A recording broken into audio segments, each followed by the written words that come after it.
2010వ సంవత్సరంలో నూరేళ్ల కథకు నవ్య నీరాజనం శీర్షికన ఆంధ్రజ్యోతి ప్రచురణ అయినటువంటి నవ్య వీక్లీలో తెలుగు కథా రచయితల గురించిన వారి జ్ఞాపకాలను వారి కుమార్తెలు లేదా కుమారులచే రాయించి ప్రచురించారు. మొదటి కొంత భాగం రచయిత గురించిన వివరాలను క్లుప్తంగా తెలియజేసి ఆ తర్వాత జ్ఞాపకాలను చెప్పాలన్నారు. ఆ పైన ఆ రచయిత రాసిన వాటిలో తమకు నచ్చిన కథను తెలిపి అది వారికి ఎందుకు నచ్చిందో కూడా చెప్పాలన్నారు.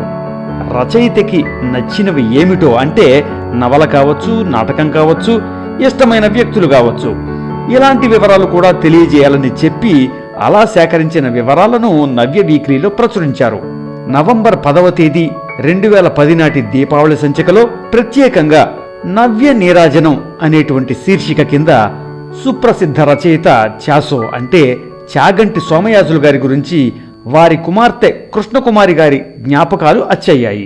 చాసో గారి కథల్లో కృష్ణకుమారి గారికి నచ్చినటువంటి పోనీ తిను అనే కథ అదెందుకు ఆమెకు నచ్చిందోనన్న వివరాలు కూడా అచ్చయ్యాయి. మీకోసం పోనీ తిను అనేటువంటి ఆ కథ లింక్ కూడా ఈ వీడియో డిస్క్రిప్షన్లో ఇచ్చారు. ఈ వీడియోలో కృష్ణకుమారి గారు తమ తండ్రి గారైన చాసో జ్ఞాపకాల్ని స్వీయ కంఠంలో వినిపిస్తున్నారు. తెలుగు కథా సాహిత్యాభిమానులు విని తమ స్పందనల్ని కామెంట్స్ రూపంలో తెలియజేయాలని కోరుతూ చాసో అభిమాని శ్రీనివాస కుమార్. కళింగాంధ్రలో ఊపిరి పోసుకున్న తెలుగు కథను చాసో చేరదీసి పెంచి పోషించాడు. విజయనగరం గంట స్తంభానికి దీటుగా దాన్ని నిలిపాడు. ఓ చేత్తో చుట్టపట్టుకొని మరో చేత్తో కనుబొమ్మలను దిద్దుకునే చాసో తెలుగు కథ తీరుతెన్నులను కూడా సరిదిద్దాడు. శ్రీశ్రీ ఆరుద్రలంతటి గొప్పవారు శబాసో అన్న చాసో గురించి వారి అమ్మాయి కృష్ణకుమారి జ్ఞాపకాలు మీకోసం. ఇది దీపావళి ప్రత్యేక సంచికగా నవంబర్ 10వ తేదీ 2010వ సంవత్సరం నాటి నవ్య వీక్లీలో ప్రచురితమైనటువంటి పరిచయం. అప్పుడు నాకు 6 ఏళ్ళు. చాసో తన సంసారాన్ని విజయనగరం నుంచి లచ్చమ్మపేటకు మార్చాడు. అక్కడ చాగంటి కుటుంబాలకు చెందిన ఏకపెనక తాటాకు ఇళ్ల వరుసకి ఆ చివర్న రోడ్డు మీద బొగడ చెట్టు ఉండేది. కొంతమంది పిల్లలతో కలిసి నేను ఆ చెట్టు కింద ఆడుకుంటున్నాను. ఎవరో నన్ను పిలిచి, "నువ్వు ఎర్ర సోమయాజులు కూతురు కదూ?" అన్నారు. "కాదు, నేను చాగంటి సోమయాజుల కూతుర్ని" అన్నాను. నా కంఠస్వరంలో చిన్నిపాటి గర్వం తొణికిసలాడినట్టు గుర్తు. అది పసిపిల్లలకు తండ్రిపై సహజంగా ఉండేదే. "ఆహా, అలాగా, ఏం చేస్తాడేంటి మీ నాన్న?" అన్నారు. "సంతకెళ్ళి కూరలు తెస్తాడు" అన్నా. "అబ్బా, అంత పని చేస్తాడా? ఎన్ని కూరలు తెస్తాడేంటి?" అని అడిగారు. "బస్తాతో బస్తాడు" అని చెప్పా. మా నాన్న కజిన్ కొండబాబు. మేము కొండనాన్న అనేవారం. అతని పేరు చాగంటి వెంకట సోమయాజులు. చామన ఛాయలో ఉండేవాడు. ఆయన విజయనగరంలో కొంతకాలం ఎమ్మెల్యేగా తన సేవలను అందించాడు. నేను అలా సమాధానం చెప్పిన రోజుకి చాలా చాలా ఏళ్ల కిందటే నాన్న చిన్నాజీ కథల సంపుటాన్ని అచ్చువేసుకుని స్నేహితులకు పంచుకున్నాడు. ఎంపు, కుంకుడాకు మొదలైన ఓ 25 పైన కథలని రాసి అచ్చుకి పంపించదగ్గవిగా తను టిక్ చేసుకుని భారతి, రూపవాణి, ఆనందవాణి, అరసం ప్రత్యేక సంచికల వంటి పత్రికలకి పంపి అచ్చులో చూసుకున్నాడు. ఆమెత కథ కూడా అప్పటికే రాసేశాడు. దానిని అచ్చుకిచ్చాడు, కానీ అచ్చు ప్రతి చూసుకోలేదు. ఆ కథ పోయిందని అంటూ ఉండేవాడు. పిల్ల తప్పిపోతే తల్లి పడే వేదన ఆ కథ పట్ల ఆయనకు ఉండేది. 1994 జనవరిలో ఆయన చనిపోయాక అది దొరికింది. 1996 చాసో స్ఫూర్తి మద్రాసు సభలో నేను దానిని చదివి వినిపించాను. మరుసటి రోజు మద్రాసు ఆకాశవాణి వారు నా చేత మళ్ళీ చదివించి రికార్డు చేసి ప్రసారం చేశారు. చాసో దత్తుడు. చాగంటి బాపిరాజు గారు చనిపోతూ భార్య తులసమ్మ గారిని పిల్లలు లేని కారణం చేత కొడుకును దత్తత చేసుకోవలసిందిగా విల్లు రాశారు. మరణానంతరం చేసే కర్మకాండలకి తద్దినాలకి కొడుకు ఉండాలి. తులసమ్మ గారు తన సవితి తల్లి వాడ్రేవు సుందరమ్మ గారి మనవడు కానుకలను లక్ష్మీనారాయణ శర్మ తులసమ్మ దంపతుల పెద్ద కొడుకు నరహరిరావును దత్తత చేసుకుంది. కానుకలను తులసమ్మ గారు చాగంటి తులసమ్మ గారికి సవితి అప్పగారు. పెద్ద కొడుకైన నరహరిరావునే నాకు కావాలని పట్టుపట్టి ఆమె పెంపకానికి తెచ్చుకుంది. 1915 మాఘశుద్ధ విదియ నాడు ఉత్తరాంధ్ర శ్రీకాకుళంలో పుట్టిన నరహరిరావు దత్తత స్వీకారం అయ్యాక చాగంటి సోమయాజులుగా మారాడు. చాగంటి తులసమ్మ గారికి భర్త వైపు నుండి తల్లిగారి వైపు నుండి ఆస్తి ఉండేది. ఆమె తన మేనమామగారైన కస్తూరి నరసరాజు గారి మనమరాలు కాదంబరి అన్నపూర్ణను కోడలుగా తెచ్చుకొని చాసోతో వివాహం జరిపించింది. చాసో తన 13వ ఏటన వివాహితుడయ్యాడు. చాసో శ్రీకాకుళంలో 5th ఫారం వరకు చదువుకున్నారు. విజయనగరం కస్బాలోని మున్సిపల్ హై స్కూల్లో దత్తత కారణంగా కానుకలను నరహరిరావుగా కాకుండా చాగంటి సోమయాజులుగా పేరు నమోదు చేసుకొని చాసో ఎస్ఎస్ఎల్సిలో చేరారు. ఎస్ఎస్ఎల్సి పాస్ అయ్యాక తరువాత 1928లో మహారాజా కళాశాలలో ఇంటర్లో చేరారు. అప్పుడు రోణంకి అప్పలస్వామి గారితో స్నేహం కుదిరింది. అప్పలస్వామి గారికి తన ఇంటి మేడ మీద గదిని అద్దె పుచ్చుకోకుండా ఇచ్చాడు. ఆయన అక్కడ ఉంటూ కాలేజీలో చదువుకున్నాడు. చాసో ఇంటి పక్కనే ఉన్న చాగంటి వెంకటసామయాజులు గారి ఇంట్లో శ్రీరంగం నారాయణబాబు అద్దెకు ఉండేవాడు. రోణంకి చాసో నారాయణబాబులు ముగ్గురు మంచి స్నేహితులయ్యారు. కాలేజీకి వచ్చే బ్రిటిష్ పత్రికలలోని సాహిత్యం చదివి వామపక్ష భావాల వైపుకి మొగ్గారు. రోణంకి అప్పలస్వామి స్వంతంగా డిక్షనరీలు చూసుకుంటూ ఇంగ్లీషు, ఫ్రెంచ్ వంటి యూరోపియన్ భాషలను చదువుకొని పాండిత్యం సంపాదించారు. ఫ్రెంచ్ కవుల రచనలను మూలంలో చదివి చాసోకి నారాయణబాబుకి వినిపించేవారు. ఆ ముగ్గురు చాసో ఇంట్లో కూర్చుని సమకాలీన సాహిత్య చర్చ చేస్తూ ఉండేవారు. అప్పట్లో భావకవిత్వం దేశంలో బాగా ప్రచారంలో ఉంది. చాసో మొదటి నుండి సాహిత్యాన్ని చారిత్రక దృక్పథంతో చూడాలని భావించేవారు. దేశంలో ఉప్పు సత్యాగ్రహం కొనసాగుతోంది. జలియన్వాలాబాగ్ మారణ హోమం దేశంలో తీవ్ర సంచలనం రేపింది. అటువంటి సమయంలో ఊహా ఊర్వశులపై ప్రేమగీతాలు రాయడాన్ని వస్తురీత్యా చాసో నిరసించేవాడు. భావకవిత్వపు సాహిత్య విలువలను కాదనలేదు. చాసో తను రాసిన ఇంగ్లీషు గేయాలలో భాష బుకిష్ అని, తనకు నేరుగా ఇంగ్లీషు వారి జీవితాలతో పరిచయం లేని కారణం చేత వారి వాడుక భాష తన గేయాలలోకి రాలేదని భావించి మీటర్ పరంగా వస్తుపరంగా మంచివే అయినప్పటికీ వాటిని చింపి పారేశాడు. తెలుగులో కవిత్వం చెప్పడం ప్రారంభించి ధర్మక్షేత్రం కవితలో 2వ ప్రపంచ యుద్ధ బీభత్సాన్ని చిత్రీకరించాడు. ఆ రోజులలో చాసో రాసిన కవితలు ఢంకా, తెలుగు తల్లి మొదలైన పత్రికలలో వచ్చేవి. తరువాత కథలు రాయడం మొదలుపెట్టాడు. భగత్ సింగ్ ఆశయాల వైపుకి ఆకర్షితుడయ్యాడు. మార్క్సిస్టు దృక్పథంతో కథారచన చేశాడు. అభ్యుదయ రచయితల సంఘ ఆవిర్భావంలో చాసో క్రియాశీల పాత్ర నిర్వహించాడు. ఆరుద్ర సమగ్రాంధ సాహిత్యం 10వ సంపుటి ఆధునిక యుగం అభ్యుదయం పుట్టుపూర్వోత్తరాలు చాసో పాత్రపై విపులంగా రాశాడు. 1945 ప్రాంతాల్లోని వందే మాతరం పత్రికలలో చాసో థామస్ కలం పేరుతో నవీన సాహిత్య లక్షణాల గురించి వ్యాసాలు రాశాడుట. వాటిలో అధునాతన పాశ్చాత్య సాహిత్య ధోరణులని గురించి వివరించాడని ఆరుద్ర మద్రాసు సాహసోస్ఫూర్తి సభలో చెప్పడం జరిగింది. అయితే అప్పటి వందే మాతరం సంపుటాలు దొరికితే తప్ప ఆ వ్యాసాలు సేకరించడం జరగని పని. చాసో మెరుగు అనే నాటిక రాశాడు. దానిని 1958 విజయనగరంలో జరిగిన రాఘవ నాటకోత్సవాలలో ప్రదర్శించారు. దానికి ఉత్తమ రచన, ఉత్తమ ప్రదర్శనా బహుమతులు వచ్చాయి. అప్పట్లో అచ్చులో రాలేదు. 2008 సంవత్సరం సాహిత్య నేత్రం జూలై డిసెంబర్ సంచికలో అచ్చు అయింది.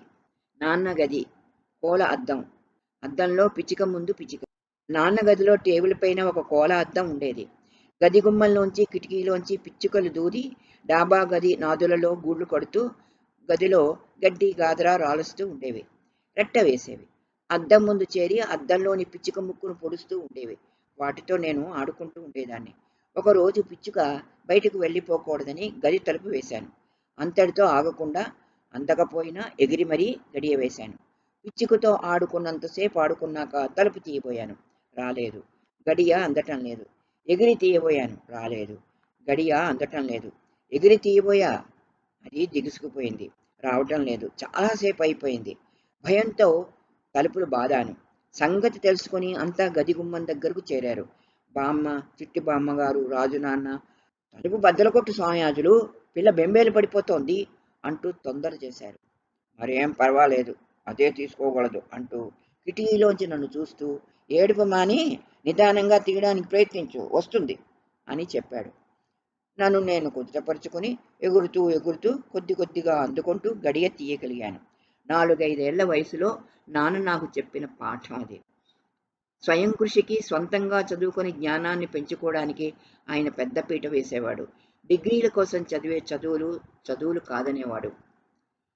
లచ్చమ్మపేటలో కురిసిన వాన, నాన్న, నేను, నీటి బుడగ. విజయనగరం చిన్నిపల్లి బడిలో 1వ తరగతి చదువుతూ ఉండగా మేము లచ్చమ్మపేట వెళ్ళిపోయాము. బామ్మ కాళహస్తీశ్వర శతకంలో పద్యాలు చదువుతూ ఉండేది. ఇంట్లో గజేంద్ర మోక్షం, ప్రహ్లాద చరిత్ర పద్యాలు మారుమ్రోగుతూ ఉండేవి. ఒక రోజున వాన కురుస్తోంది. తాటాకు చూరు నుండి వాన నీరు జారి నేల మీద పడుతోంది. నేను, నాన్న అరుగు మీద నిల్చుని చూస్తున్నాం. చూరు నుండి జారుతున్న నీరు నేల మీద చిన్న చిన్న గోతులను చేస్తోంది. వాన నీరు కాలువ కట్టి ఎర్రమట్టిని తోసుకుంటూ పెరట్లో పల్లం వైపుకి ప్రవహిస్తోంది. ఆ ప్రవాహంలో నీటి బుడగలు, చిన్నవి, మరీ చిన్నవి, పెద్దవి, మరీ పెద్దవి. కొన్ని పుట్టిన వెంటనే టప్ అంటున్నాయి. కొన్ని ప్రవాహంలో తేలుతూ పోతున్నాయి. కొన్ని కొంచెం దూరం దాకా వెళ్ళి పగిలిపోతూ ఉంటే మరికొన్ని కాస్త ఎక్కువ దూరం వెళ్ళి మాయమవుతున్నాయి. దృశ్యం చాలా అందంగా ఉంది. నేను వాటిని నాన్నకు చూపిస్తూ ఏదో మాట్లాడుతున్నాను. నాన్న బుడగని చూస్తూ దానిని బుద్బుదము అంటారని చెప్పాడు. వెంటనే నేను చక్రి చింతలేని జన్మంబు జన్మమే తరళసలిల బుద్బుదముగాక లో బుద్బుదము ఇది ఒకటేనా అని అడిగా. అవును, అదే ఇది అంటే నీటి బుడగ. చూసావుగా, దాని బ్రతుకు క్షణికం, ఆటేసేపు ఉండదు అన్నాడు. అలా బుద్బుదము అనే పదాన్ని నేర్చుకున్నా. దాని అర్థం ఏదో చాలా తెలిసిపోయినట్టుగా నాకు ఆ రోజు అనిపించింది. డిగ్రీ క్లాసుకి వచ్చాక సోప్ బబుల్పై పాఠం చదువుకున్నప్పుడు కెమిస్ట్రీ క్లాసులో బబుల్డ్ త్రూ అనే పదాన్ని వాడిన ప్రతిసారి ఆనాటి ఆ బుద్బుదాలు నా కళ్ళ ముందుకొచ్చి నిలిచేవి. లెక్చరర్ని అయి తెలుగులో కెమిస్ట్రీ చెప్పాల్సి వచ్చినప్పుడు బబుల్డ్ త్రూ అనే పదానికి బుద్బుదీకరించి అని చెబుతూ నేను పొందిన ఆనందానికి కారణం ఆనాటి నీటి బుడగలే. చాసో పాఠం చెప్పే తీరు అలా ఉండేది.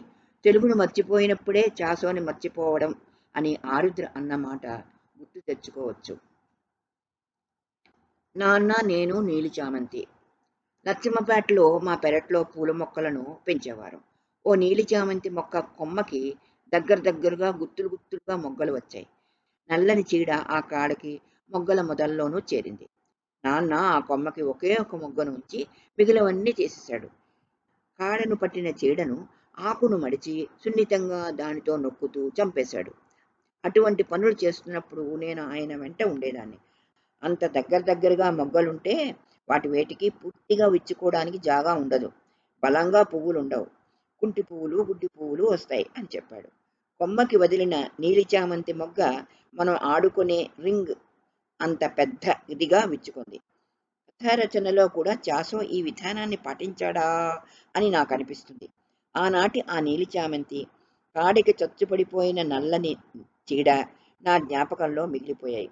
ఎంచుకున్న వస్తువుని ఆవిష్కరించడంలో శిల్పాన్ని చెడగొట్టే అంశాలు రచనలో చేరి పొడుగు సాగితే చాసో దానిని బోధకాలు పెంపకం అనేవాడు.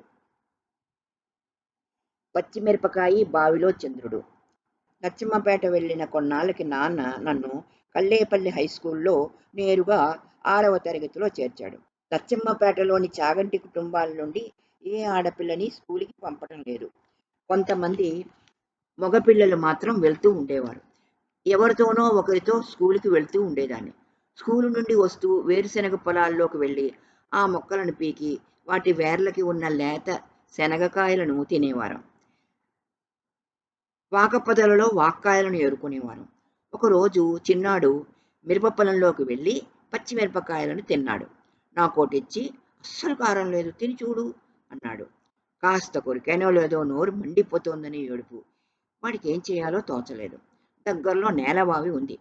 నాకు అల్యూమినియం క్యారియర్ కింద గిన్నెలో పెరుగు అన్నం, పై గిన్నెలో పప్పు అన్నం పెట్టి స్కూల్కి పంపేవారు. వాడు దాని పై గిన్నెను తీసి బావిలో నీరు అందుకోబోయాడు. వాడి చేతికి అందలేదు. గిన్నె అంచును 2 వేళ్లతో పట్టుకుని వంచబోయాడు. అది జారిపోయింది. అప్పుడు సూర్యాస్తమయం అయిపోవచ్చింది. చంద్రోదయం అయి చంద్రుడు బావి నీటిలో ప్రతిఫలిస్తున్నాడు. గిన్నె అటూ ఇటూ ఊగుతూ నీళ్లు నింపుకుంటూ నీటిలోకి పూర్తిగా జారిపోయింది. నీటిలో చంద్రుడు ముక్కలైపోయాడు. ఇంతలో ఎవరో రైతు కల్లేపల్లి నుంచి సామాన్లు కొనుక్కొని ఆ వైపుగా వచ్చాడు. సంగతి తెలుసుకొని నెత్తిమీద తట్ట దింపుకొని తను తెచ్చుకున్న పంచదార పొట్లం విప్పి నా నోట్లో కొంత పంచదార వేశాడు. నేలబావి చాలా ప్రమాదం, ఎప్పుడూ దీని దగ్గరికి రాకండి అని చెప్పాడు. ఇంట్లో విషయం తెలిస్తే తంతారని చిన్నాడికి భయం పట్టుకుంది. ఏదో కల్పించి చెప్పాలంటాడు వాడు. నేను నిజమే చెప్పాను. ఒకసారి పడిన వానకి లింగమ్మ చెరువు పూర్తిగా నిండిపోయింది. మేము కల్లేపల్లి ఆ చెరువు దాటి వెళ్ళాలి. రైతు ఒకతను నన్ను భుజం మీద కూర్చోబెట్టుకుని చెరువు దాటిస్తే నా పుస్తకాల సంచిని ఇంకెవరో పట్టుకొని చెరువు దాటారు. ఇటువంటివే కొన్ని సంఘటనల తర్వాత చిన్నపిల్లని పొలాల వెంబటి చెరువుల వెంబటి స్కూలుకి పంపుతూ దాన్ని కష్టపెడుతున్నానా అని అనుమానం వచ్చిందట నాన్నకి. ఓ రోజు నాన్న నన్ను దగ్గర కూర్చోబెట్టుకుని స్కూలు గురించి అడుగుతూ మధ్యలో ఏవో చిన్న చిన్న ప్రశ్నలు వేస్తూ నా చేత వాగించాడుట. నేను ఎంతో ఉత్సాహంతో ఎన్నో సంగతులు చెప్పానుట. బావిలో గిన్నె మునిగిపోవడం, చంద్రుడు ముక్కలైపోవడం వర్ణించి చెప్పానుట. నువ్వు స్కూలుకి వెళ్ళి రావడంలో ఆనందం పొందుతున్నావని, ఆ నడక నీకు శ్రమ కాదని అర్థం చేసుకున్నాను. అందువల్ల నిన్ను ఆ సంవత్సరం కల్లేపల్లికి పంపడం కొనసాగించాను అని నేను మా అమ్మాయిని సైకిల్ పైన స్కూలుకి పంపుతున్న రోజులలో నాకు చెప్పాడు. మరుసటి ఏడు విజయనగరానికి పాక్షికంగా సంసారాన్ని మార్చి నన్ను మున్సిపల్ హై స్కూల్లో 7వ తరగతిలో చేర్చడానికి తీసుకుని వెళ్ళాడు. అప్పుడు కొటికలపూడి రామదాసు గారు హెడ్ మాస్టర్గా ఉండేవారు. ఆయన దగ్గరకు నన్ను తీసుకెళ్ళి, చూడండి, ఇది కల్లేపల్లిలో 6వ తరగతి చదివింది. స్టాండర్డ్ సరిపోకపోతే మళ్ళీ 6వ తరగతిలోనే చేర్చుకున్న అభ్యంతరం లేదు అన్నాడు. ఆయన నన్ను తెలుగు పద్యం చదవమన్నాడు. నేను మందార మకరంద చదివాను. అమ్మాయి మీ కూతురు అంటున్నారు, పద్యం చదవమంటే సీసపద్యం చదివింది. 7వ తరగతిలోనే చేర్చుకుంటాం అన్నారు రామదాసు గారు. దేశంలో ప్రతి ఆడపిల్లకి మగపిల్లాడికి తప్పనిసరిగా స్కూల్ ఫైనల్ వరకు చదువు ఉండాలని చాసో అభిలాష. విజయనగరం మా ఇంటిలో ఎప్పుడూ ఎవరో ఒక వారాల అబ్బాయి ఉండేవాడుట. వారంలో 6 రోజుల పాటు వేరే ఇళ్లల్లో వారాలు కుదిరేదాకా చాసో తన ఇంట్లో భోజనం పెట్టేవాడు. కుదిరాక ఒకరోజు చాసో ఇంట్లో భోజనం. అలా స్కూల్కి వెళ్ళి వారు చదువుకునేవారు. మహారాజా వారి సత్రంలో ఏర్పాటు అయ్యేంత వరకు విద్యార్థులను ఈ విధంగా చాసో ఆదుకునేవాడు. నేను అక్కడ ఉమెన్స్ కాలేజీలో లెక్చరర్గా చేరాక కూడా ఒక అమ్మాయి మా ఇంట వారం చేసుకుని చదువుకుంది. ఆ ఏర్పాటు చాసో చేశాడు. గురజాడ అప్పారావు గారి దేశభక్తి గీతంలోని పూను స్పర్ధను విద్యలందే వైరములు వాణిజ్యమందే వ్యర్థ కలహం పెంచబోకోయ్ కత్తి వైరం కాల్చబోయ్ అన్న 4 వాక్యాలు ప్రపంచ భాషలన్నింటిలోకి అనువాదం చేసి ఐక్యరాజ్య సమితి భవనంలో పొందుపరచాలని తను ఒకసారి ఇచ్చిన ఇంటర్వ్యూలో చెప్పాడు. చాసో గురజాడకు వారసుడు. తన పెంపుడు తల్లిని గౌరవంగా ప్రేమగా చూసుకున్నాడు చాసో. ఆమెను సంతృప్తిపరచడం తన ధర్మం అని భావించాడు. తను నిరీశ్వరవాది అయినా, నమ్మకం లేకపోయినా యజ్ఞోపవీతం ధరించి లింగధారిగా తను పెట్టవలసిన పెద్దలందరి తద్దినాలు, తల్లి చనిపోయాక తల్లి అంత్యక్రియలు, తద్దినాలు యథావిధిగా పెట్టాడు. తన దత్తత యొక్క ప్రధాన లక్ష్యం అదే కనుక, తన తల్లి తనను ఎంచుకొని మరీ పెంచుకుంది కనుక ఆమె పట్ల విధేయుడై ఉన్నాడు. తన మరణానంతరం తన కళ్ళను, దేహాన్ని దానం చేయవలసిందిగా కోరాడు. ఆయన కోరికను భార్య, పిల్లలు మన్నించారు. నాకు నచ్చిన కథ మా నాన్న కథ పోనీ తిను. నచ్చింది ఏమిటంటే, మా నాన్న రాసిన కథలలో నాకు నచ్చినవి చాలానే ఉన్నాయి. వాటిలో పోనీ తిను, పోన్ తిను ఒకటి. ఆ కథలో ఏమిటి నచ్చిందంటే, అపస్మారక స్థితి నుండి చావుకు చేరువవుతూ కళ్ళు నిలబెట్టేసి గుడిసేటి గున్నమ్మ తన గూడు వదిలేసేదాకా చివరి ఘడియలను నడుపుకొస్తూ ఆమె పాత్రని చుట్టూ ఉన్న సమాజపు తీరుతెన్నుల్ని మన ముందుంచుతూ ఆమె అంతిమయాత్రను సమస్యగా మలచగలగడంలోని నేర్పు, గుండమ్మలోని అమ్మని సులువుగా ఆవిష్కరించగలగటంలోని కథాశిల్పం నాకు నచ్చాయి. పోన్తీను పోన్తీను అని చెప్పిన ఆమె కంఠస్వరం కొడుకు జగన్నాథస్వామి బుర్రలో చుట్టేసిందని చెబుతూ, తిరిగి గుండమ్మలోని తల్లిపైనే వెలుగునంతా ప్రసరింపచేసి ఆమె కళ్ళు నిలబడిపోయాయి అంటూ మనని కళ్ళనీళ్ల పర్యంతరం చేయగల ముగింపు నచ్చింది.